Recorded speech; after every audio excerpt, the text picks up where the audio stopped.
माधव ने दिखाई CCTV footage, खुला विद्या का काला सच। सीरियल या रिश्ता क्या कहलाता है में इन दिनों हाई वोल्टेज ड्रामा चल रहा है, जहां सामने आने वाला है विद्या का बड़ा सच।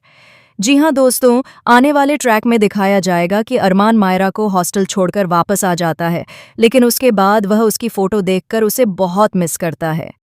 इसी दौरान अरमान विद्या के गले लगकर कहता है कि प्रिंसिपल ने चेतावनी दी है कि मायरा की मां के बारे में जो भी स्थिति है उसे संभालना होगा।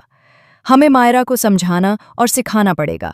तब विद्या कहती है कि उसकी मां का नाम लेने की भी जरूरत नहीं है।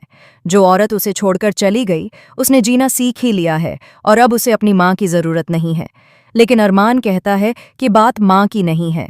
जब तक मायरा को यह एहसास नहीं होगा कि अभीरा ने कोई गलती नहीं की थी या जो कुछ हुआ वह सिर्फ एक हादसा था, तब तक वह इस सदमे से बाहर नहीं निकल पाएगी। वरना मुझे नहीं पता कि वह हॉस्टल में कैसे रिएक्ट करेगी, कैसे रहेगी। यहाँ तो मैं उसे संभाल लेता था।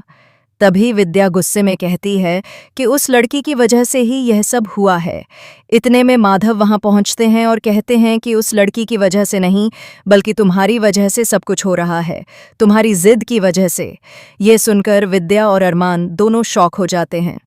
अरमान कहता है कि आप फिर से अभीरा को डिफेंड करना बंद कर दीजिए बाबा। माधव कहते हैं कि मैं डिफेंड करना कैसे बंद कर दूं? हमेशा अभीरा के साथ गलत हुआ है और तुम बिना सच्चाई जाने उसी पर इल्जाम लगाते रहे हो। तभी दादी सा भी वहां आ जाती हैं और पूरा परिवार इकट्ठा हो जाता है। अरमान कहता है कि मैं उस औरत का नाम इस घर में बर्दाश्त नहीं कर सकता जो कभी लौट कर ही नहीं आई। मैंने उसे कितने कॉल किए लेकिन उसने कभी जवाब नहीं दिया। तब माधव सच बताते हैं कि वह लौटी थी। अरमान, वह अपनी बच्ची की खातिर लौटी थी, मौत के मुंह से वापस आई थी, लेकिन तुम्हारी मां ने उसे दरवाजे से भगा दिया। कस्टडी के पेपर देकर कहा गया कि वह कागज उसी ने बनवाए हैं। तुम्हारा नाम लेकर विद्या ने अभीरा से उन पेपरों पर साइन करवाए। अगर तुम्हें यकीन नहीं है तो उसी दिन की सीसीटीवी फुटेज देख लो। अरमान को यकीन नहीं होता। वह कहता है कि मैं इस बात पर विश्वास नहीं कर सकता कि अभीरा वापस आई थी। लेकिन माधव कहते हैं, अगर तुम्हें अपनी मां पर इतना भरोसा है तो सीसीटीवी फुटेज देख लो। इसके बाद जब सीसीटीवी फुटेज देखी जाती है तो घरवालों के होश उड़ जाते हैं। सच्चाई सबके सामने आ जाती है।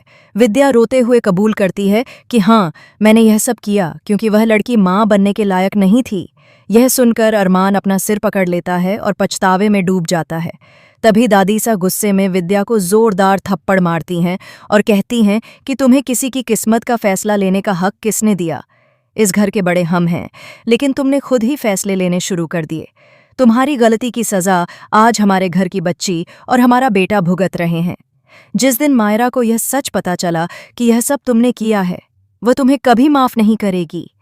यह सुनकर विद्या दादीसा के पैरों में गिर जाती है और कहती है कि मायरा को कभी यह सच पता नहीं चलना चाहिए। वहीं दादीसा मन ही मन सोचती हैं कि अब मायरा के दिल से यह डर निकालने के लिए उसे सच बताना ही होगा। साथ ही उन्हें अभीरा को ढूंढना भी पड़ेगा। अब देखना दिलचस्प होगा कि क्या दादीसा मायरा के दिल में बैठे डर को दूर कर पाएंगी? क्या अभीरा को ढूंढा जा सकेगा? और जब मायरा को पूरी सच्चाई पता चलेगी, तब उसके और अरमान के रिश्ते में क्या बदलाव आएगा?